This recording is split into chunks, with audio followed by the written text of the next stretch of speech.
pessoal, espero que todos estejam bem, né? Na aula passada a gente falou um pouco sobre mutação, como ocorre a mutação, o que é a mutação e como isso pode ser perigoso no caso do coronavírus, né? Que pode deixar o vírus cada vez mais patogênico. E essa aula a gente vai analisar como que os cientistas conseguem detectar esse tipo de mutação, que é justamente por uma técnica que a gente chama de sequenciamento. Vamos lá ver? Então, pessoal, dando sequência à nossa aula, né, falar um pouco sobre o sequenciamento do coronavírus. O que seria o sequenciamento? Sequenciamento é a leitura do genoma de um organismo, né? Então, imagina que a gente tem o nosso DNA. Nosso DNA é feito a partir de vários nucleotídeos. Cada nucleotídeo tem a sua base nitrogenada, timina, adenina, citosina e guanina. Então, nada mais é do que a leitura dessas bases nitrogenadas, né? T, A, C, G, C, C, G. Que isso que faz com que a gente tenha o nosso manual de instrução, né? Como é que vai ser nosso tipo de cabelo, a cor dos nossos olhos, né? O tipo de pele, se a gente tem propensão a diabetes, se tem propensão a algum tipo de câncer. Tudo isso vai ser descrito no nosso DNA. Por quê? Porque o nosso DNA tem a informação como é feita as nossas proteínas. Não sei se vocês lembram, mas o nosso DNA tem informação para fazer o RNA mensageiro. Cada trinca de RNA mensageiro, que a gente chama de códon, é responsável por um aminoácido. Então, quando esse RNA mensageiro sai do núcleo, vai para o citoplasma, vem o ribossomo, né, que faz a leitura desse RNA mensageiro, e para cada trinca, para cada códon, ele incorpora um aminoácido, e o conjunto de aminoácidos produz a proteína. Isso é tanto para a gente quanto para o vírus, para o coronavírus. A diferença é que o coronavírus não tem DNA, então ele já tem o RNA mensageiro, e ele vai utilizar os aminoácidos e o ribossomo da célula para fazer o seu capsídeo e os receptores químicos para conseguir entrar na célula. Bom, então o que é a sequência? A gente vai ler essa sequência de RNA do coronavírus, né? Para saber, para estudar sobre ele, para conseguir produzir drogas, vacinas, tá? Para conseguir combater o coronavírus. Bom, o sequenciamento ele só foi possível graças aos estudos de Frederick Sanger em 1977. Ele publicou um artigo na revista Biochemistry que se baseava na replicação ou duplicação do DNA, que você tinha uma fita molde DNA, a DNA polimerase, e a partir da fita molde DNA, a DNA polimerase ela incorporava novos nucleotídeos para formar a nova fita de DNA. Isso acontece na intérfase, na fase S. E a gente viu isso quando a gente estudou divisão celular. Além dele se basear nesse processo natural que já acontece nas células, ele desenvolveu um nucleotídeo especial, que a gente chama de dideoxinucleotídeo, que toda vez que ele se incorporava na fita molde, ele parava a duplicação. Por que isso é importante? Vamos dar uma olhada na técnica? Bom, vamos pensar exatamente no caso do coronavírus. Como é que foi feito esse sequenciamento? Pegou-se o vírus, extraiu o RNA dele, e como o processo de sequenciamento é baseado no sequenciamento de DNA, fez-se um DNA a partir do molde de RNA do vírus. Então, isso em laboratório, o que se fez? O que era U no RNA, lembra? TACG, mas no caso do RNA é U, uracila, porque não tem timina, não é? Então, o que era U no RNA virou A no DNA, o que era A no RNA virou T no DNA, o que era C no RNA virou G no DNA, e o que era G no RNA virou C no DNA. E assim ele conseguiu fazer o DNA, que a gente chama de DNA complementar, porque ele é complementar ao RNA natural do vírus. E a partir do momento que ele tinha uma fita, se conseguia por complementaridade fazer outra. E aí sim se utilizou esse DNA complementar para o sequenciamento. A primeira coisa que foi realizado foi a duplicação desse DNA complementar. Fizeram milhares e milhares de cópias. E com essas milhares e milhares de cópias, utilizou-se calor para desnaturar, ou seja, separar a fita, já que era uma fita dupla, era um DNA. E utilizou-se só uma fita simples de DNA para realizar o sequenciamento. A partir da fita simples de DNA, utilizou-se os 4 tipos de nucleotídeos: timina, adenina, citosina, guanina. A DNA polimerase, pois ela é responsável para fazer a duplicação ou replicação do DNA. E o primer. Um primer nada mais é um ganchinho que se coloca do DNA para que a DNA polimerase possa se enganchar, se acoplar e poder realizar o seu trabalho. Todo esse conjunto foi colocado em 4 diferentes frasquinhos. Então, em cada frasquinho tinha a fita molde, os 4 nucleotídeos, o primer e a DNA polimerase. O que diferenciava cada frasco é que cada um tinha um dideoxinucleotídeo diferente. Aquele nucleotídeo especial, que toda vez que ele se acoplava à fita molde, ele parava a duplicação.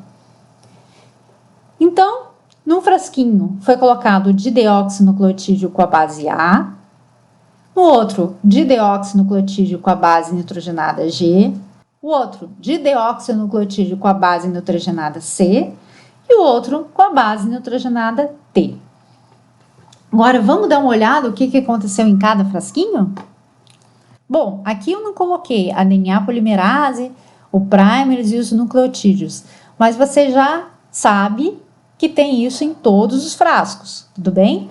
Vamos supor que a sequência do DNA seja A, T, G, A, C, T, G, A, G, C. O que aconteceu em cada frasquinho? Lembra que nos 4 tinha os nucleotídeos. Então, no primeiro, A, quem complementa o A? O T. Então, pode ter entrado aqui um nucleotídeo, T, normal, ou já que é um frasquinho do T, o dideoxinucleotídeo T, esse T especial pode ter se incorporado. Se ele se incorporou, ele parou a duplicação, então só tem ele, por isso um fragmento menor. Se em vez desse dideoxinucleotídeo T veio um nucleotídeo de timina normal, o que aconteceu? Continuou a duplicação, ou seja, T, A, C, T, opa, outro. Pode ter sido um nucleotídeo normal ou pode ter sido aquele especial, o dideoxinucleotídeo. Se foi aquele, parou aqui, um fragmento um pouco maior. Vamos supor que ele não foi acoplado aqui, esse dideoxinucleotídeo, e foi um nucleotídeo normal de timina. Continuou a duplicação. G, A, C, opa, T. Ou veio o nucleotídeo normal, ou esse dideoxinucleotídeo pode ter parado aqui e parado então a duplicação. Isso faz com que a gente tenha 3 tipos de fragmentos diferentes nesse frasquinho. No segundo frasquinho, a gente tem o dideoxinucleotídeo de base A. O A, ele complementa o quê? O T. A base T. Então, o que aconteceu no frasquinho? A tem o T. Opa, veio o A. Ou já parou o dideoxinucleotídeo e parou a duplicação, ou veio um nucleotídeo normal de adenina e continuou, então, a replicação. C, T, G, A, opa! O dideoxinucleotídeo, quem sabe, parou aqui. Então, parou a replicação e fez com que tenha 2 fragmentos. E assim sucessivamente, pessoal. A mesma coisa aconteceu para o G e a mesma coisa aconteceu para o C. Isso fez com que cada frasquinho desse tivesse vários tamanhos diferentes de DNA.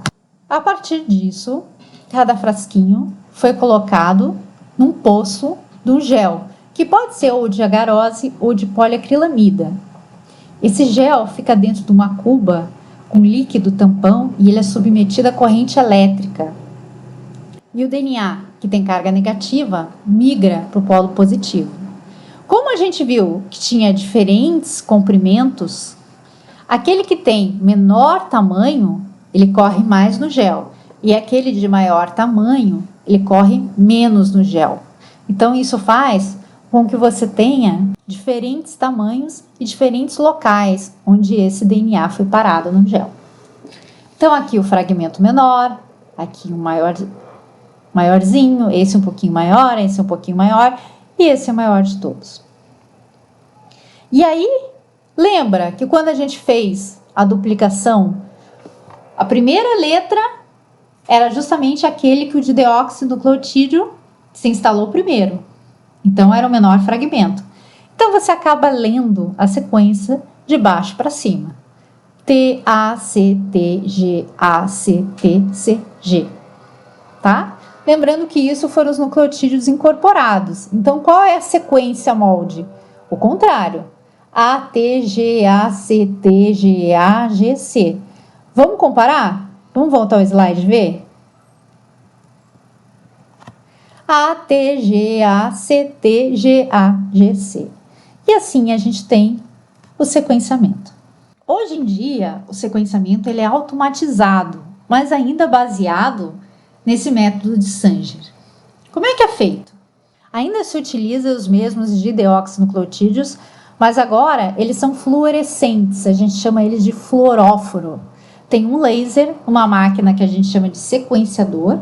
Esse laser incide sobre a reação, agora temos uma única reação, com os 4 dideoxinucleotídeos, os nucleotídeos normais, a DNA polimerase, a sequência de DNA, o primer. E aí, com esse laser, os dideoxinucleotídeos eles começam a brilhar em comprimentos de ondas diferentes. E existe um detector e ele faz então um gráfico. Cada volta e cor desse gráfico é uma base nitrogenada. Tá? Então aqui a gente consegue ver os sequenciadores, tá? Aqui o computador que vai ler os gráficos. Então cada corzinha é uma base. Isso fez com que agilizasse muito a leitura do genoma. Então agora eu vou passar para vocês um vídeo que mais ou menos explica tudo isso que eu falei. Então, pessoal, imagine que os cientistas já pegaram o vírus, já extraíram o RNA, já sintetizaram o DNA complementar e o vídeo aqui começa a partir daí. Então, aí o DNA complementar, né? Fazendo milhares de cópias dele,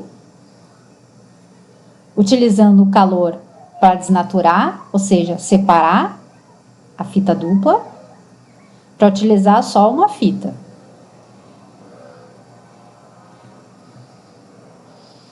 E aí vão incorporar o primer, né, que é esse ganchinho que se liga a DNA polimerase.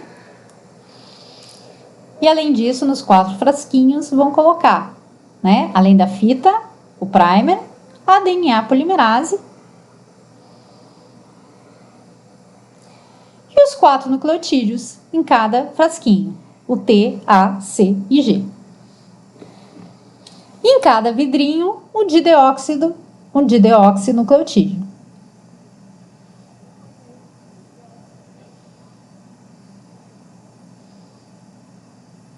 Vamos imaginar o que vai acontecer? O exemplo é só em um vidrinho só. Quando a DNA polimerase encontrar o dideoxinucleotídeo, ela vai parar.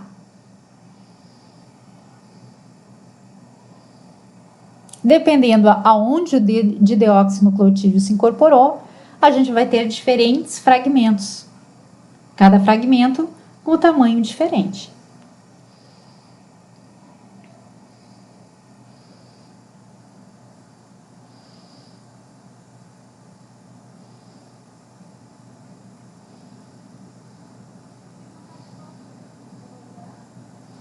Quando colocarmos em um gel, né, ou de poliacrilamida ou de agarose, quanto menor o fragmento, mais vai correr no gel.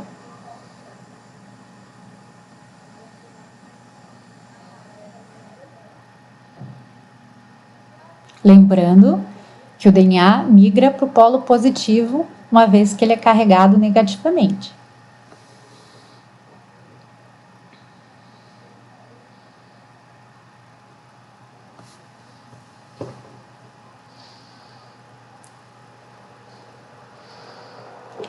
E aí, então, a leitura vai ser do menor para o maior.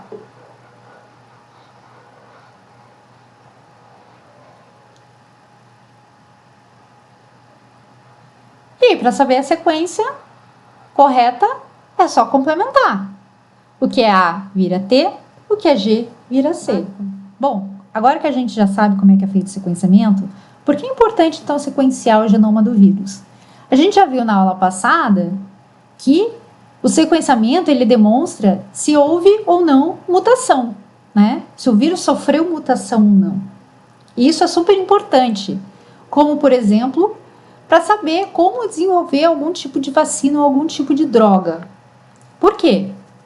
Vamos examinar a vacina. Como é que é feita a vacina? A vacina se pega ou o vírus, se for uma doença bacteriana, pode pegar uma bactéria, né? Ou eles podem estar mortos ou atenuados, que nada mais é do que enfraquecidos, tá? E se utiliza então uma vacina a partir deles. Ou, melhor ainda, pegar uma partezinha deles, né? Algum receptor químico, por exemplo, que vai ter certeza que não vai causar nenhuma doença, já que não é o vírus nem a bactéria. Além disso, se usa um adjuvante, que é como se fosse um sininho que chama uma resposta imune nossa. Como eu dissesse, olha, tem um indivíduo estranho dentro do teu corpo, faça os anticorpos. O curioso no nosso corpo é que cada anticorpo ele é extremamente específico. Então, um anticorpo que vai atacar o vírus da gripe, por exemplo, só vai atacar o vírus da gripe, não vai atacar nenhum outro tipo de micro-organismo. Isso é muito interessante, mas ao mesmo tempo, para um vírus que sofre muita mutação, isso pode ser complicado, porque talvez ele sofra uma mutação tão grande que o anticorpo não reconheça mais ele. Isso faz com que ele fique ineficaz. É o exemplo do vírus influenza, também chamado de vírus da gripe. Por que a gente tem que tomar vacina todo ano para a gripe? Porque a gripe é um vírus que tem uma mutação tão grande que o anticorpo que a gente produziu num ano não reconhece mais o vírus do próximo ano, porque ele já sofreu uma mutação tão grande que o anticorpo não reconhece mais ele. E é por isso que não existe vacina, por exemplo, para o HIV da AIDS. Porque a mutação dele é tão rápida que até você desenvolver um anticorpo para ele, o vírus já é outro. Então o anticorpo não funciona mais. É por isso que algumas pessoas também ficam resistentes a algumas drogas utilizadas para o controle da AIDS. Na verdade, quem ficou resistente não é o paciente, é o vírus. Ele sofreu uma mutação que ele é resistente àquela droga. Então, o sequenciamento é importante para ver o nível de mutação que o coronavírus está passando, para a gente saber se aquela vacina que a gente está produzindo vai ser eficiente ou não. Além disso, o sequenciamento é importante para a gente conhecer as rotas de transmissão, né? Então, a partir desse mapa, você pode analisar que o vírus que veio da China, ele foi para a Austrália, foi para a Europa, mas o vírus que veio para o Brasil, ele com certeza veio da Europa. Por quê? Porque o RNA dele é muito mais parecido com o vírus encontrado na Europa do que o vírus encontrado na China. Ou seja, da China até o Brasil, ele já sofreu uma mutação. Então, seria muito mais fácil fazer uma vacina utilizando o vírus que veio da Europa, daria muito mais certo do que o vírus que veio da China, porque ele já sofreu muita mutação. A ponto de hoje se identificar 3 tipos de coronavírus: o que veio da China, o que está na Europa e o que está nos Estados Unidos, de tanta mutação que ele sofreu. Tá? Então, assim, a gente consegue visualizar a rota de transmissão. Bom, espero que vocês tenham gostado da aula. Fiquem bem, fiquem em casa, cuidem-se.